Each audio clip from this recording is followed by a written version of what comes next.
Never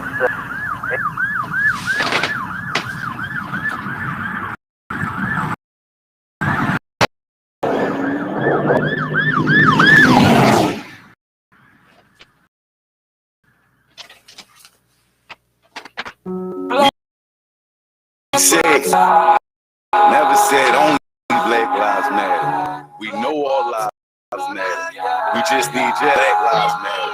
But they talking just so much. We don't hit number. Only just wanting that watching all this go.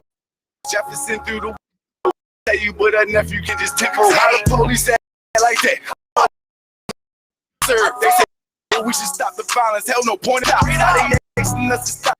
George Floyd, Hunter stop. Can't forget about Freddie Gray. I can't believe they killed Erica in the middle of the streets. NYC, now we get for free. They getting me, they getting you. Man, they for cheap. We done lost blood to the ocean, we got them 6 feet deep. Remember, could still, man, it's getting. Remember that he's still on the ground. R.I.P. Yeah, they still whipping. Shit with slavery. I'm running like Malcolm because he wanted peace. Visions that I'm having, they come for cheap. And every day I'm waking up, I'm trying to be a greater me. And I can see these other people having changes. And they, so we point the guns in all directions to change. How hard it's supposed to watch that man bang like shade on them streets. And we going against each other, man, that shit be looking weak. Chicago killing California, Philadelphia, Baltimore, the shit is looking.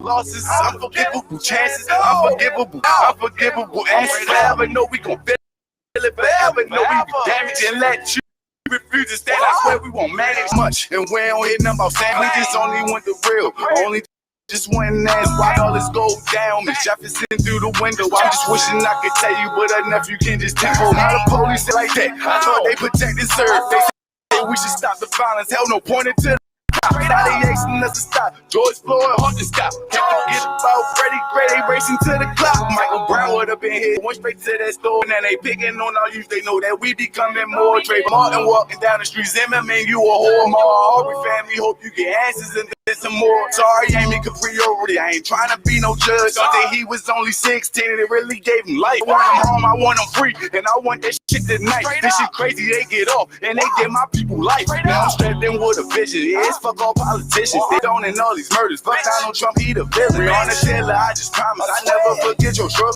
So they done came into your apartment after they shot you for nothing. Minnesota, I understand. I will not tell you not to rot too many of my people that I pay. I feel it deep inside. We go much more than 40 acres, and that's me. They should have stopped this shit with them until, but this is what they do. Why they talking just so much? And we don't hit nothing about Sandra. We just only want the real. Only just one that. Watching all this go down. Miss Jefferson through the window. I'm just wishing I could tell you, but a nephew can just tickle. How the police act like that? I thought they protect and serve. They say we should stop the violence. Hell no, pointed to the cops. How they asking us to stop? George Floyd, Hunter stop. Can't forget about Freddie Gray, racing to the clock. And now Rashard Brooks. What it do? What it do? This is your boy Alfie D, and the place to be. The place to be is Street Talk Podcast.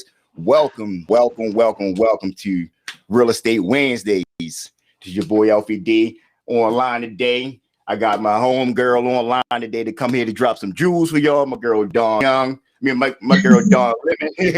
Coming straight from DLSellshomesmd. What's going on? How you doing today? I must be thinking about my 8th grade girlfriend or something. I don't know what was going on. How you been? My mic is muted. No, I can hear you. You can hear me? Oh, okay. It says my mic is muted. I'm good. How was everybody? How are you? How is everybody else? I'm doing good. Everybody out there, how y'all doing on today? So what we came to do here today, we came here to bring y'all something different today. Like I said, the Street Talk Podcast, we come here to bring everything to you. You know, we want to bring the knowledge to you, whatever it is that we got that, you know, we think is educational. And I think right about now, what's real educational right now is the home buying market right now. There's a lot of people out here right now. Man, forget, let's be real. We got the stimulus money coming around. We got tax time coming up right now. People up here have been cleaning their credit up. Christmas time is gone now. You know, you've been saving a little bit. So right about now, you're thinking about, man, I'm tired of paying rent. I need to go and find a house. You know, I'm going to get tired of making somebody else rich. So, you know, I want to find a house. So, Dawn, tell us a little bit about yourself before we get it started and what made you with being an agent. All right, so I'm Dawn Lemon. I am an agent with Realty One Group Universal. What brought me, this is like my dream job. So fear had always been a factor. I have children. I was a single parent. So I didn't want to take the risk of going from a 9 to 5 with a guaranteed paycheck to a commission-based career, not knowing what the outcome would be. So it took me a while to make the transition. So I finally, once I raised my kids, they were grown, they both graduated high school, I decided to take a step out on faith. So I'm here. My passion, pretty much my passion is to build the community through wealth, and also just socioeconomics, understanding all of the different working pieces in terms of what it takes to have a community that flourishes. In my opinion, and it's not anything against anybody and with their preference or where they prefer to live, but in the city, we're losing out on so much because everybody, it's pretty much once they get to a certain point or a certain income level and they feel accomplished, they up and they place their families in the outskirts, the suburbs and things like that. And so they're taking the money that the city would typically get for the schools. They're taking the money that the city would typically get to keep the streets clean, etc. And they're moving out into the suburbs and it's leaving the city suffering. But on the flip side, if you keep up with just the urban development plan for the city, you understand that everything that's going on in terms of gentrification, it happens every 70 years. So that time is coming around again. And if for anybody out there who's familiar with how it has definitely brought DC up, like from where it was to where it is now, it's actually absolutely going to happen here. So my motto is there's no better time than now, because eventually to buy in a city, like you're going to be spending like $500,000 easy just on a row house to buy in the city if you don't get it now.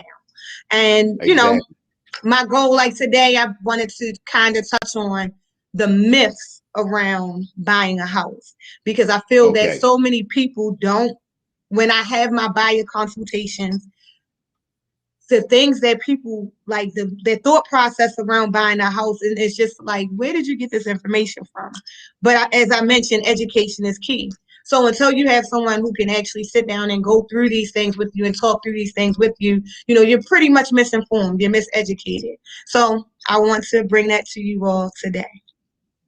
Exactly. So that's what we're going to do. We're going to break it down basically like they say in layman's terms. We're going to step by step and help you out because, me, myself, I purchased a home, some years ago, right? And it was a difficult, situation, whatever. And I wish I didn't have no help. I didn't have none of that. So, you get a lot of bumps and bruises. You find out a lot of things. Sometimes, you get some shady people. You get a lot of people that doing shady work. Everybody. So it's a lot of things you need to learn. And so blessed that, back in like 2000, I was on the other side of it. You have three things, what do you say? It's like 3 phases in real estate. You have investors, you have agents, and then you also have your buyers. So it's like I was on the rehab side. So I seen, the ups and downs, the ins and outs, cuts, everybody, the shortcuts, the things, people do on that sense of it to try to get home. So a difficult task, if I must say, you gotta do your homework. You gotta do your homework. You gotta do your homework. I must say, you have to do your homework. You must say that. Absolutely. I encourage anybody, even if you don't. I mean, some people, there's even a misperception about having an agent, and it's just like, oh, they just in it for the money, or and I can't say that some of them are not, but not all of them. It's still always good to have that person to hold your hand through the entire transaction, just to make sure that you have all of the information that you need to make this decision. This is going to be the biggest decision that you'll ever make in your life when you purchase your home. So you definitely want to make sure that you want to be proactive. So we can't make sure that absolutely nothing goes wrong, but we'll do our best to make sure that we protect your interests.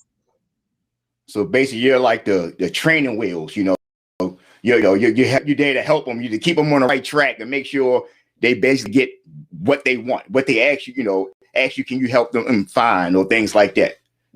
Well, yeah, as an agent, I'm a little bit of everything. I'm the therapist, Okay. I'm the financial advisor, I'm the relationship specialist. I'm like in things I don't even have any. I'm like, how do we end up here? But it is what it is. You know, sometimes people need to talk through different aspects of their life to get to the decision that they actually ultimately need to make to buy their home.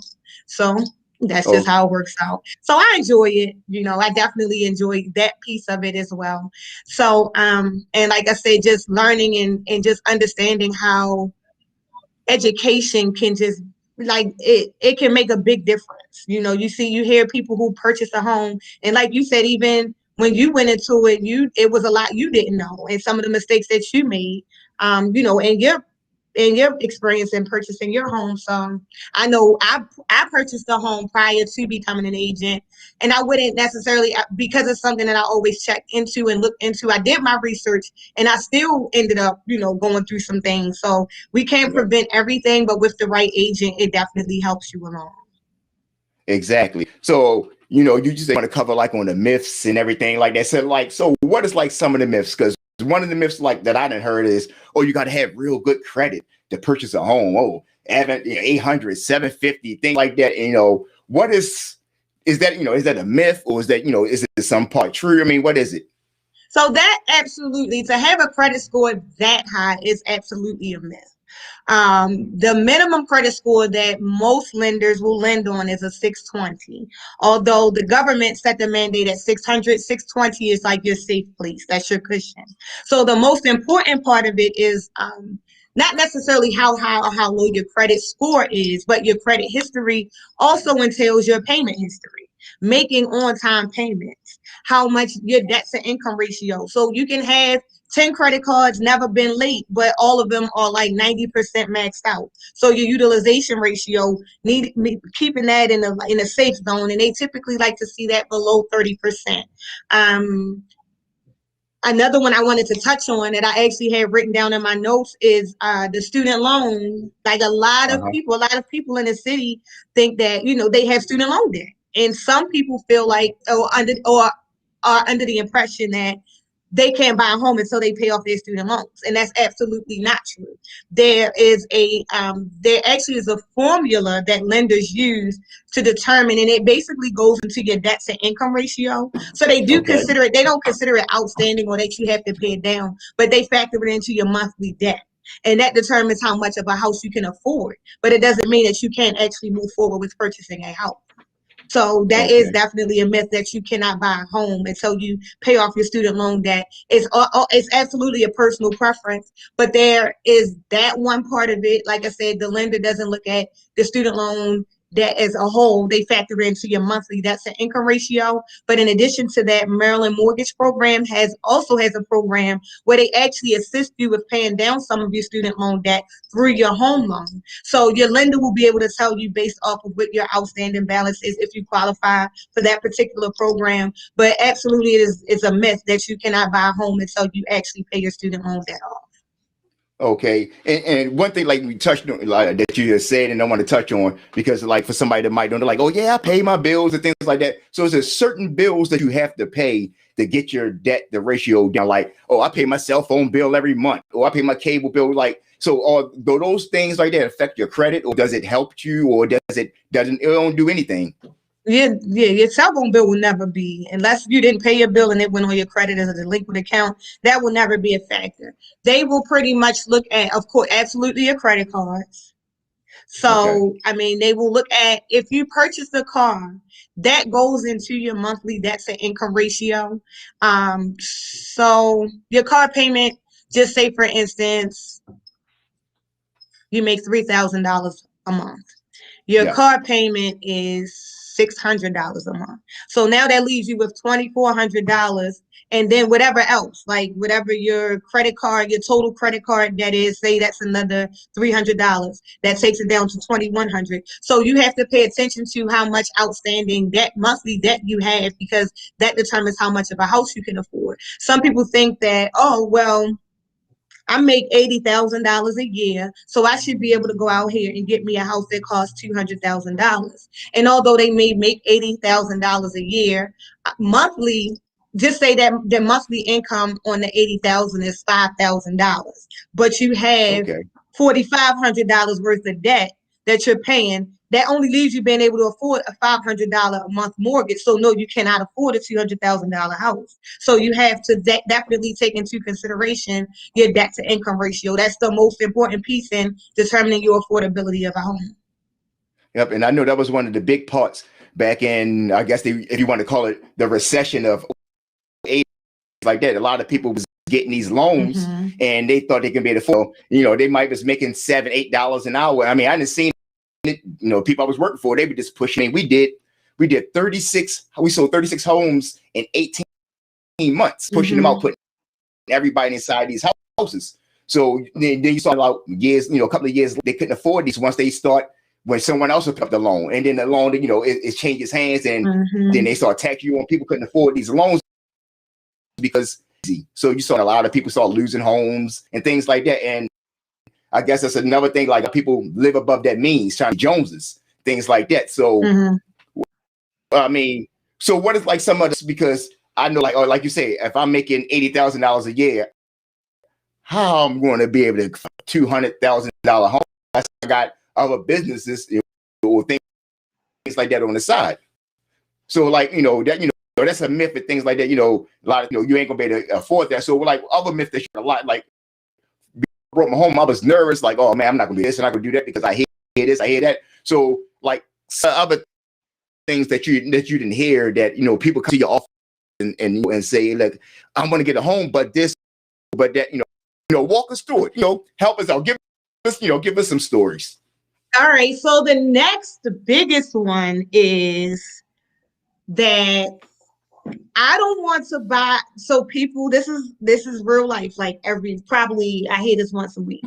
Well, I want to buy a house, but I mean the mortgage is 30 years, and really the house is only at 150, and by over 30 years, by the time I finish paying the interest, I'm gonna pay $500,000 for the house, and it's only $150,000. So while this, on paper, when you look at it, when your lender breaks it down, this is very much true. However, you have to understand and change your thought process. Like I said, education is key. When I moved in my house, my goal is not to pay my mortgage for 30 years. In my personal opinion, and to each his own, it shouldn't be anybody's goal to pay their mortgage in 30 years. My goal is to pay my house off in 5 years. So, you know, like, why would you want to, like, whatever you can do to kind of make extra payments when you can, even if it's tacking on an extra $100 each month on your mortgage every year for the next 5 or 10 years, then you would save 20 years worth of interest. So the name of the game is and that's with anything. With interest, like I was taught, I was raised that you cannot write, well, for your house you can, but for the most part, you can't write interest off on your taxes, so you shouldn't be paying it. If you can't afford to pay your credit card bill in full at the end of the month, then you can't afford whatever you bought. You need not to pay interest. But like I said, to each his own. You do what you do, you know, whatever the case may be.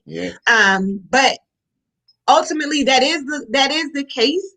But it's like you go into it, and I always ask people, what is your short-term goal and what is your long-term goal for your home?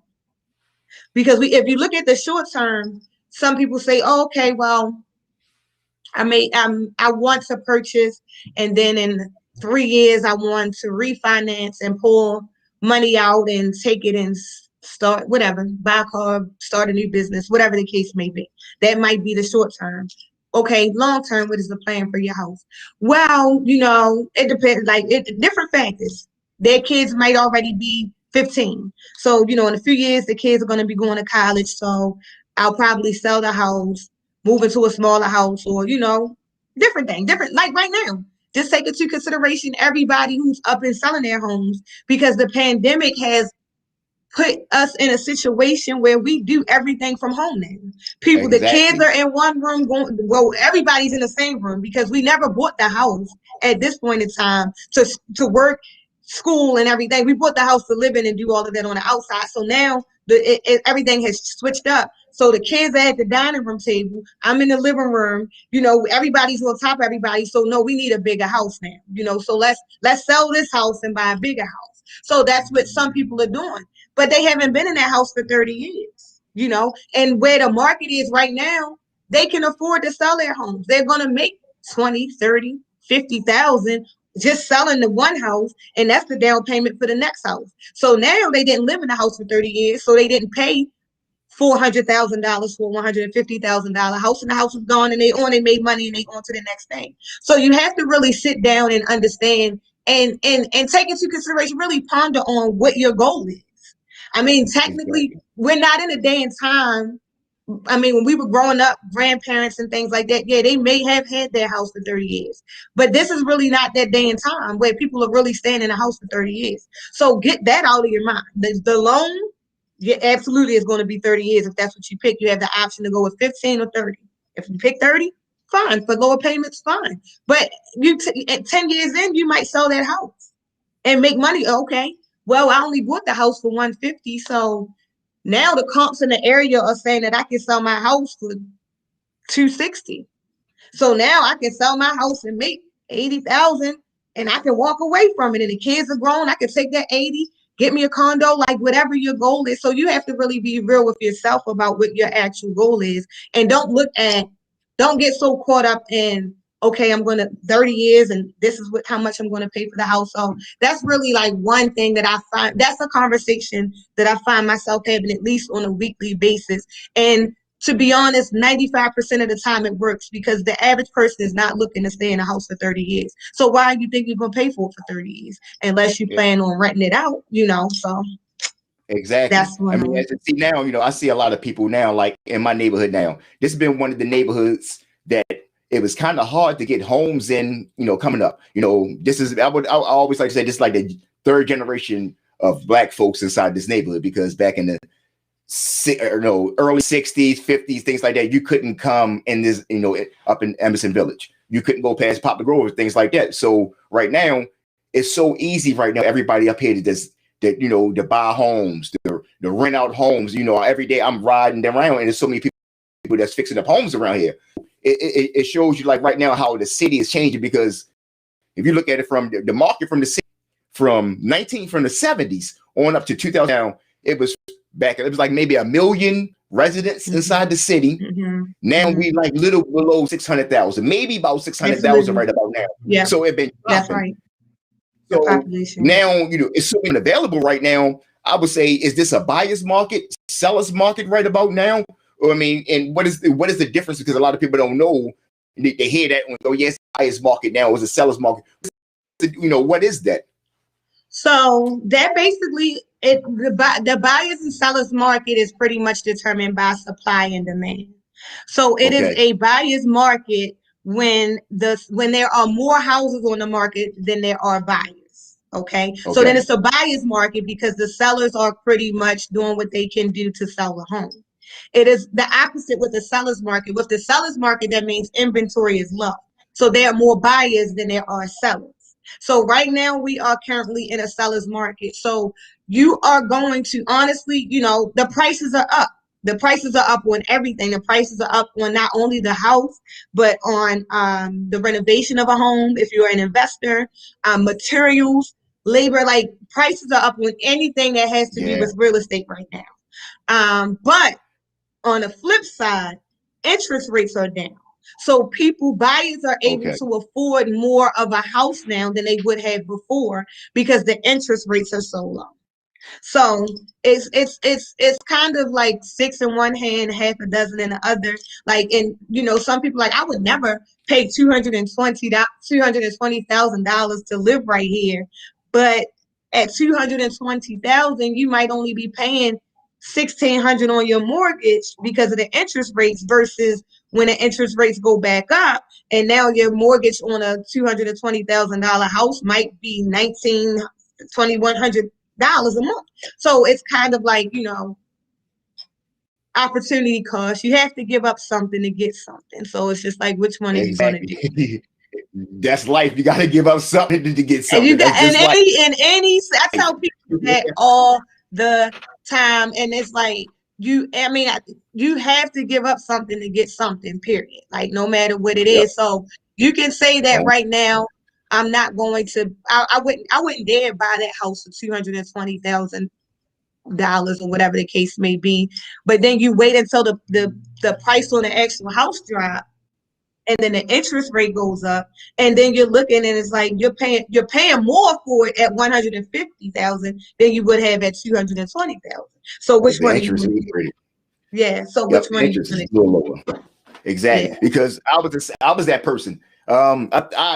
We sold a house back in 2006, and look at it, 2006. This is 2021, up in the Gwen Oak area of on Groveland for $325,000. And I was amazed because I knew what that area would look like, because I went to the school, in the area, so I had family. I'm like 325, Jefferson, on Jefferson Street over East Baltimore. Mm-hmm. We had a home over there for like $185,000, and I'm like, come on, down the hill. I'm like, and then you got two houses next to you right there that was vacant, and like, so I was amazed. I was amazed. Like the city, it's coming up where as though you have a lot of people. It's getting like how North Carolina is, and like New York, where it's like a melting pot.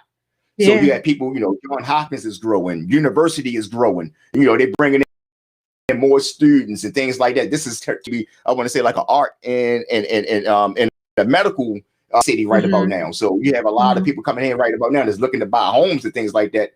So what was the other, some of the other myths and whatever, some other things you want to touch on, because I have a few, just because I want to play the person of, I want to buy a home today, things like that. So I want to hear some of the myths to make sure, some of the things that you didn't heard, that like, damn, I can scratch this off my list. I can't do that part right there, So, some more of the myths. So I would say the next biggest one is the amount of money that one thinks that they would think that they have to have in order to buy a house. You ask, I'm an agent, so I'm asking anybody, Yeah. you still renting? So when you buying a house? Oh, I have to save more money. Well, what does that look like? How much money do you have now? Oh, well, they don't, it's everybody, that's just always their answer. Well, I had to save more money. Okay, well, how much money do you have now, and how much you think you have to save? Well, I think I would like to have at least $20,000 saved up. And why do you think you need that much money saved up to buy a house? Who told you this? Like, who told you that you needed to have $20,000 saved up to buy a house? So to me, that is, I'm not saying that you don't have to have any money. The more money you have to put down on your house definitely helps make your payments cheaper every month, etc.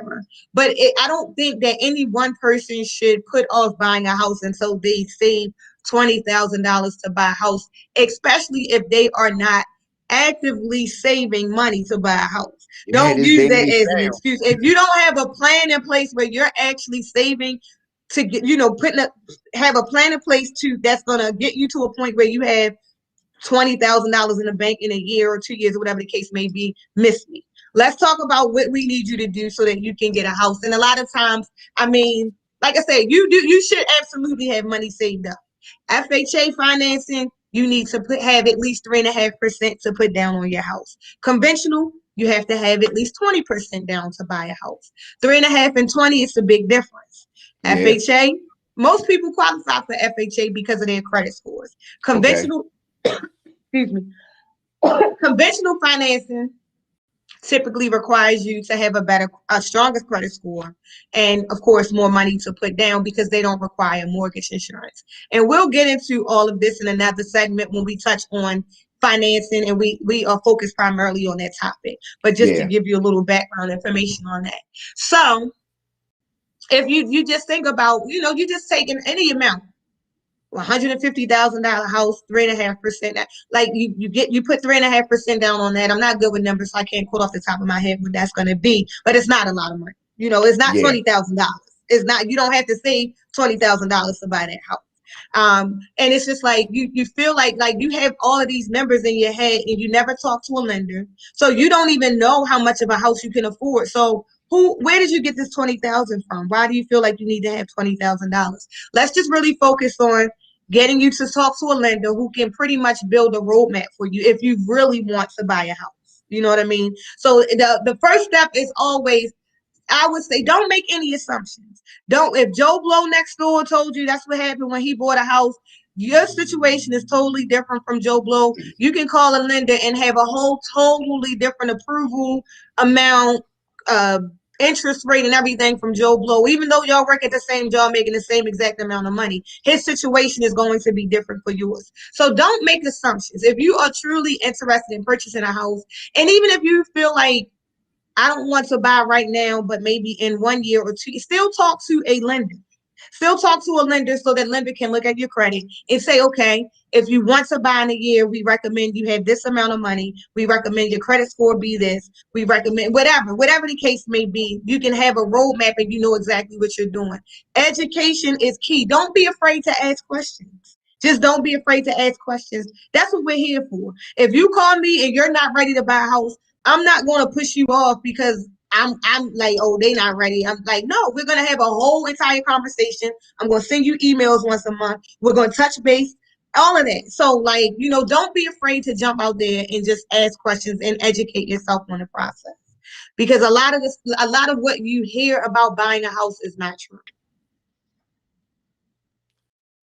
Exactly. I mean, like I said, I thought, until I, took that step, because basically going to be the biggest investment you're really making in your life, for the average person that you in your life. So you want to be cautious. You don't want to be sitting in a loan for 30 years that that you can't afford.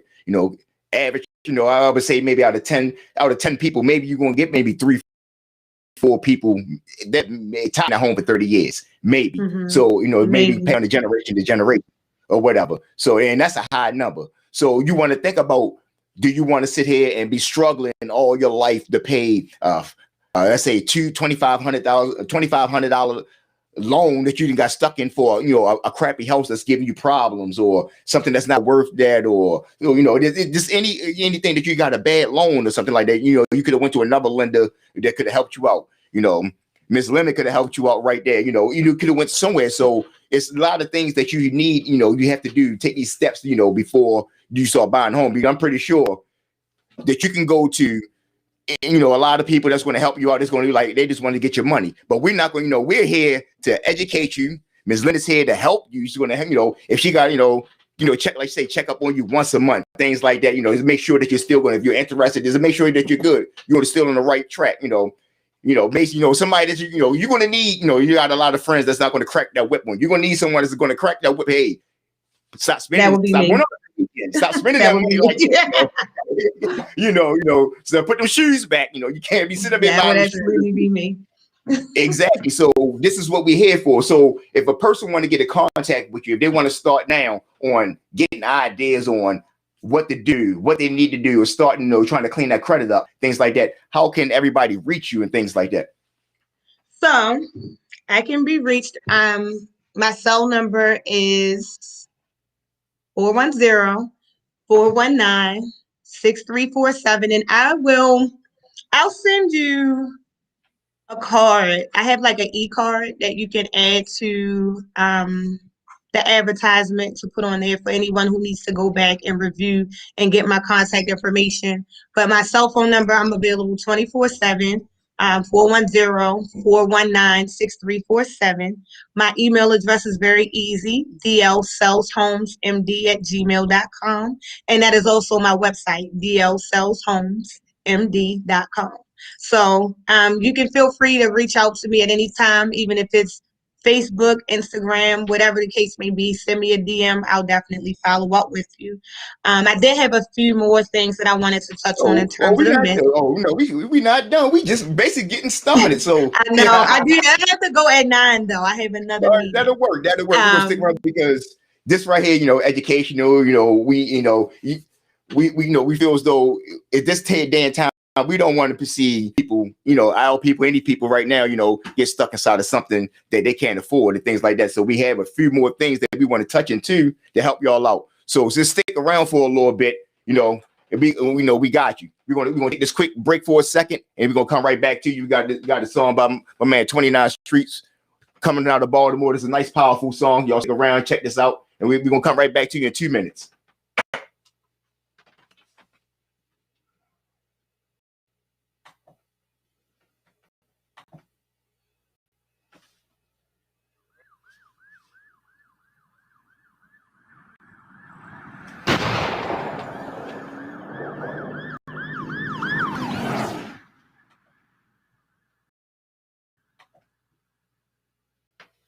We said Black Lives Matter. Never said only Black Lives Matter. We know all lives matter. We just know Black Lives Matter. Why they talking just so much? And we're not about saying that we just only want the real. Only just wanting that, watching all this go down. Miss Jefferson through the window. I'm just wishing I could tell you, but a nephew can't just take over. How the police act like that? I thought they protect and serve. They say we should stop the violence. Hell no, pointing to the cops. How they asking us to stop? George Floyd, hard to stop. Shit about Freddie Gray, they racing to the clock. I can't believe they killed Eric in the middle of the streets. NYC, now it's Minnesota. The shit they get for free, they getting me, they getting you. Man, they getting us for cheap. We done lost blood to these jails, and we got them 6 feet deep. Remember Philando Castile? Man, it's getting deep. Just remember that he's still underground. Yeah, they still whipping our ass like this shit real. That's why I'm running like Malcolm, because Marty wanted peace. And the visions that I'm having, man, this shit ain't come for cheap. And every day I'm waking up, I'm trying to be a great, and I can see these other people having changes in their thoughts. So we point out directions of changes in our hearts. But we watching bad boys like shade on them streets. We going against each other, man. That shit be looking weak. Got Chicago killing California, Philadelphia, get Baltimore. The shit is looking unforgivable. Chances, unforgivable bitches, unforgivable answers. Never know we gon' fit damage and let you refuse to stay. I swear, why they talking about Sandra? We want the real. Only just one ass watching all this go down. Miss Jefferson through the window. I'm just wishing I could tell you, but I can just tell the police like that. I thought they protect and serve. They say we should stop the violence. Hell no, pointing to the cop. What's blowing to stop? Get about Freddie Gray, they racing clock. Michael Brown would have been here. She went straight to that store, and then they picking. You know that we becoming more trade. My mom, man, you a whore. Family, hope you get some more. Welcome back. We back. That was my man 29 Streets coming out of Baltimore. Call unfortunate. Right, like we were saying.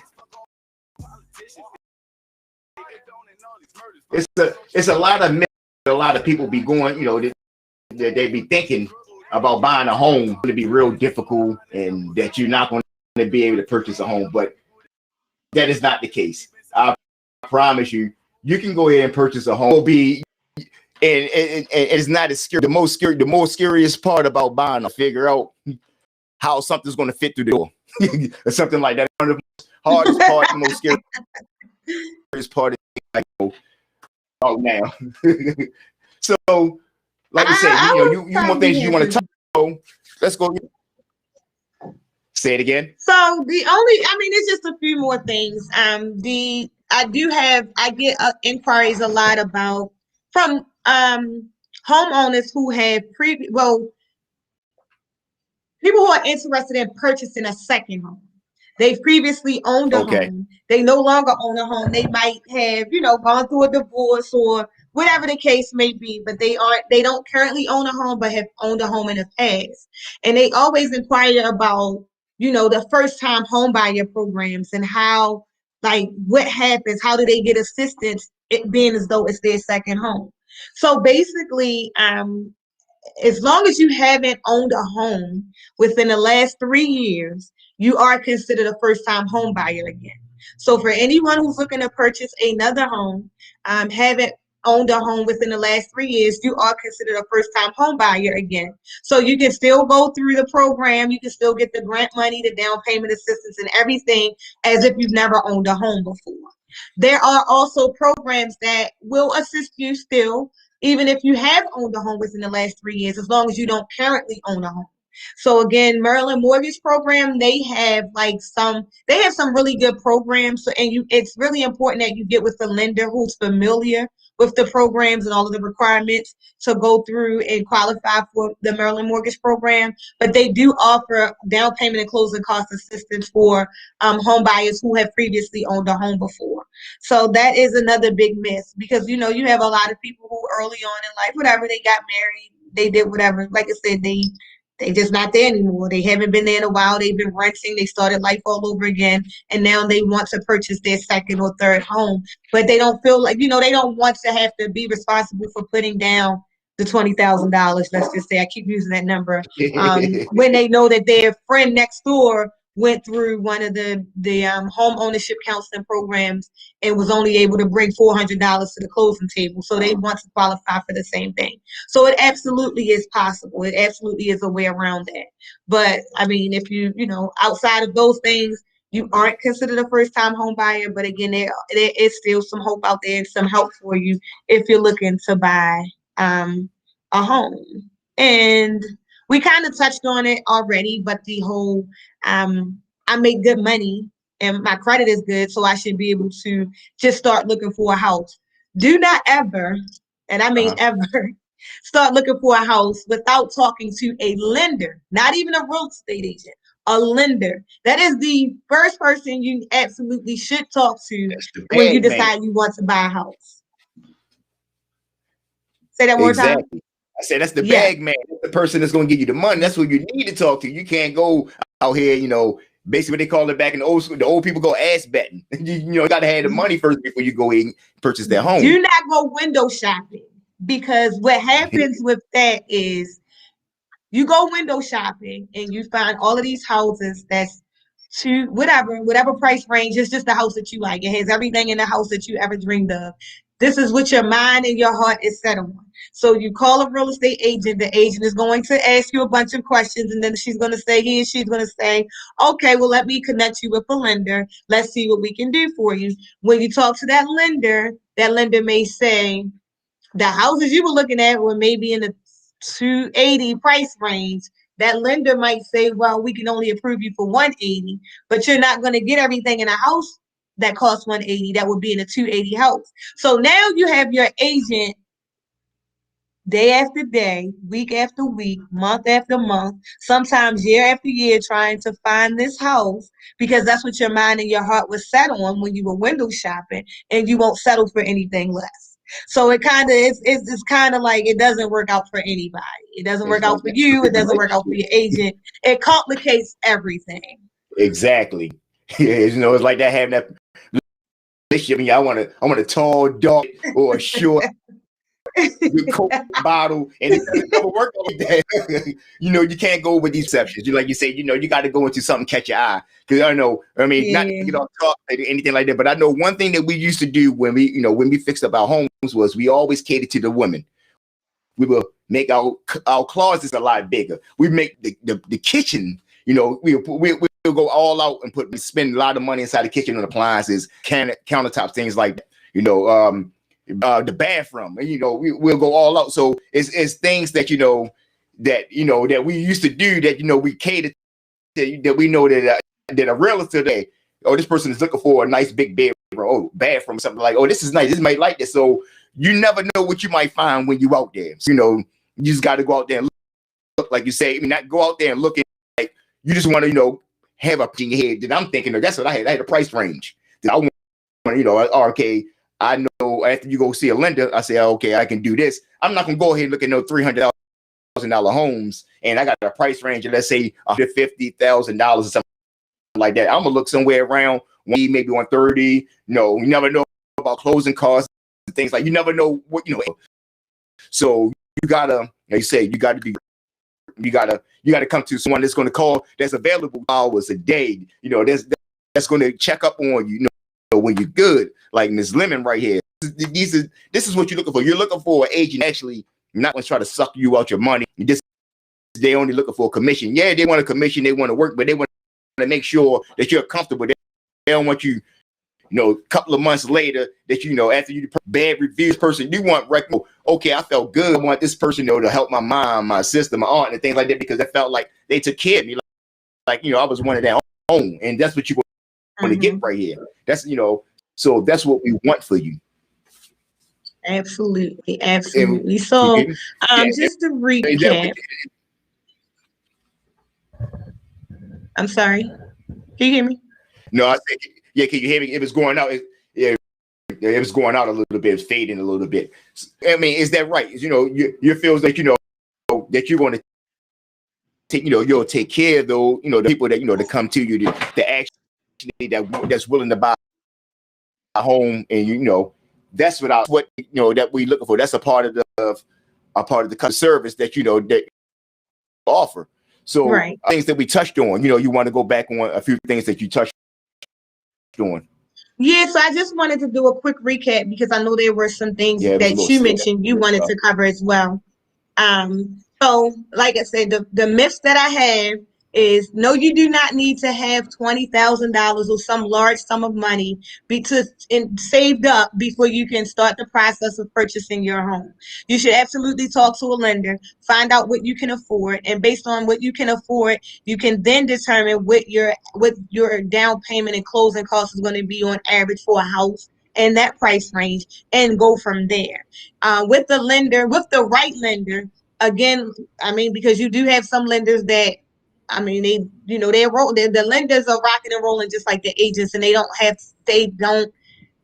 time a lot of times to sit and just talk through things. But there are some lenders who pride themselves on building a relationship, whether you're ready to buy this year, next year, or the year after that. So definitely reach out to a lender and get a roadmap, get a financial plan in place so that you can accomplish your goals of purchasing a home.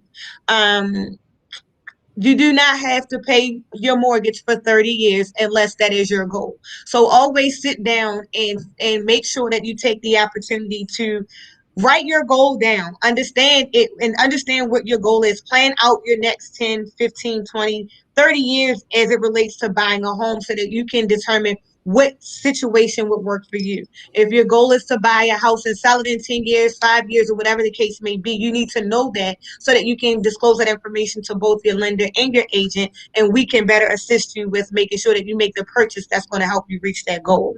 I make good money and my credit is good, so I can start looking for a house. Absolutely not. You need to talk to a lender first. Talk to a lender. The lender's the only person who can tell you how much of a house you can afford. You can't tell yourself that, and I can't tell you that as your agent. You have to talk to a lender.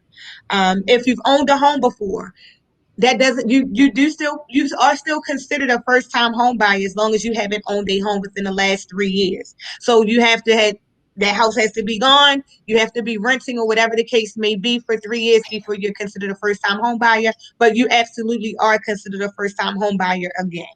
Um, I can't buy a house until I pay off my student loans. Again, absolutely, that is not good, accurate information.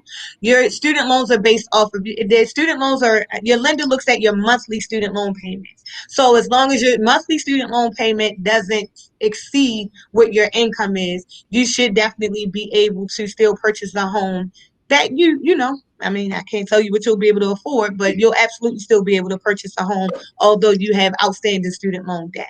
So I just wanted to do a quick recap. I'm going to turn it over to Alfie D.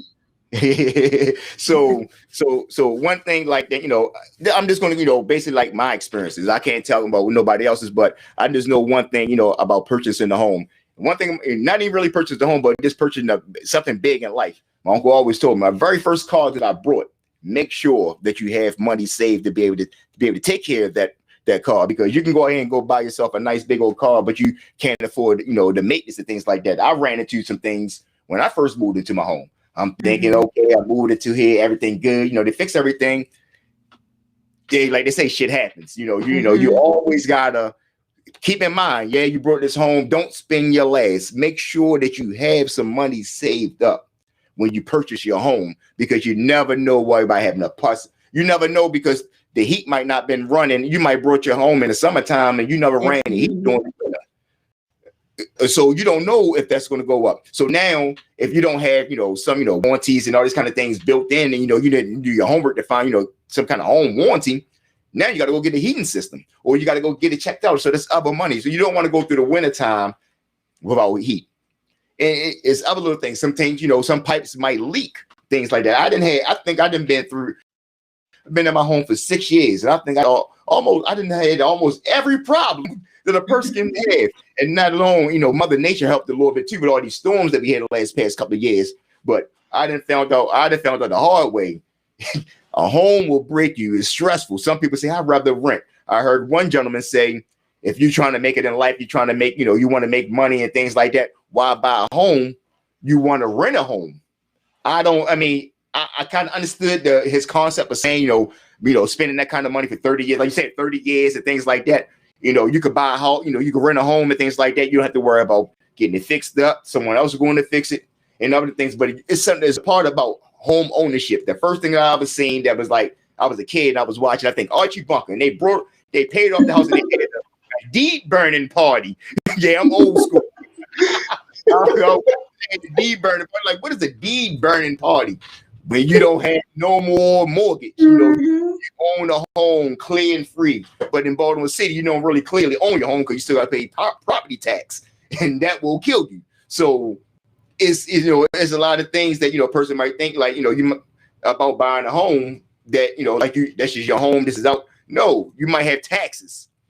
You might don't pay your taxes. You don't put a bill. They can come take your home for things like that. So there's a lot of things you have to be mindful of, and we're going to touch on a lot of these things as we go on. I just want to get just a few little things on kind of experiences, things that I went through, and some things we're going to we're going to touch on. We're going to help you out with things, and then also we're going to entertain you in the midst of doing these things. So we're going to be here with you on Wednesdays at 8:00. And sometimes the conversation might go on for a while. So we might go on for 2 hours, and 1 hour. You never know how it might go, but we going to go ahead, give you the ins and out. We going, we might bring a person on that's just thinking about buying a home. So if you're interested in buying a home, you're thinking about, you got some questions, you can shoot me a DM. You can shoot Ms. Lemon a DM. You can give her a call thing. So whatever it is, you got questions, anything you want to learn, you want us to touch on, feel to reach out to us. Street Talk Podcast. You can go ahead and there's comments. You can go ahead and just interact if you like. So give everybody your contact information again. How can you be reached? Your website, everything, anything you got on, anything. If they were looking to buy a home, what do they can just come to you right now and say, hey, I want to buy a home right now. Can you show me a lender? Just help us out. So anybody who is interested in purchasing, even if it's not now, I am always open to doing buyer consultations. I schedule them every week. So definitely reach out to me so that we can sit down. You can have a personalized one-on-one session with me. We can discuss your goals as it pertains to purchasing your home. And we can definitely put a plan in place if I need to connect you with a lender. I have some great lenders. If you already have one, definitely take the opportunity to talk to them so that you can get get a bigger picture of what buying a home looks like from the financial aspect of it. I can be reached. You can find me. You can follow me on Facebook. My name is Dawn Lemon on Facebook. On Instagram, it's DLSellshomesmd. My telephone number is 410-419-6347. And my email address is dlsellshomesmd@gmail.com. So next week, I intend on talking about the lending process, what is typically required when you talk to a lender, what they will need when they first speak with you in order to provide you with the information necessary so that you can begin the financing part and the pre-approval process for your loan. If you have any other questions, again, feel free to DM me, shoot me a text, send me an email, however you prefer to communicate. I am totally fine with that. Thank you so much, LPD, for the opportunity. I hate to rush and be out of here. I have like 3 more minutes to give you and answer any questions that anybody might have before I have to log off.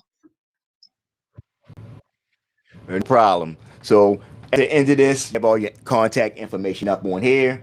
So anytime anybody they want to reach Miss Lemon, we will have a contact information. So check it out. You can check this podcast out. It's going to be on all streaming sources from Apple, from iTunes on down to. You can tell Alexa, play Alfie. No, don't play me. but you know what I'm saying. But let me stop playing. But we're gonna have all the information up for you. So whatever you need, well, like I said, if you want any questions that you want to talk to us about, that you want to touch on, just shoot us an email, shoot me a DM, shoot Ms. Lemon a DM. We got you. This is Street Talk Podcast. We're going to come to you next week, 8:00, same time, same podcast. We up out of here. Street Talk Podcast coming up. We got my man Streets 29. Unfortunate. Check them out. Check them out on YouTube. Go ahead and subscribe to this podcast. Go ahead and subscribe to his podcast. And we up out here. Peace. Ms. Lemon, I appreciate everything. Thank you. Thank you. Next week, I'm not going to call you young. Well, you look young, but I'm not going to call you young. Whatever you call me, just don't call me dumb. we never do that. You're one of our Black queens that's here. We want to make sure we need to take care of our up and coming entrepreneurs, Black women right now. They're leading the nation on starting up businesses, things like that. So we want to make sure that we take care of our women. I thank you. I appreciate you coming through. Thank you. Anytime, anything else you got to come through. You want to talk about, we here, but we want to meet up next Wednesday, same place, same time, Street Talk Podcast. Like I said, I appreciate everything. We up out here. Holla at you. Right. See you next week. Good night. Good night.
Aubrey family, hope you get answers and then some more. Sorry, ain't me Capriori. I ain't trying to be no judge. Some say he was only 16 and it really gave him life. I want him home, I want him free, and I want that shit tonight. This shit crazy, they get off and they give my people life. Now I'm strapped in with a vision. Yeah, it's fuck all politicians. They condoning all these murders. Fuck Donald Trump, he the villain. On the trailer, I just promise I never forget your struggle. They done came into your apartment after they shot you for nothing. Minnesota, I understand. I will not tell you not to cry. Too many of my people that felt pain. I feel it deep inside. We go much more than 40 acres and that's some music. They should have stopped this shit with Emmett Till, but this is what they do. Why they talking just so much? And we don't hit up our Sandra. We just only want the real.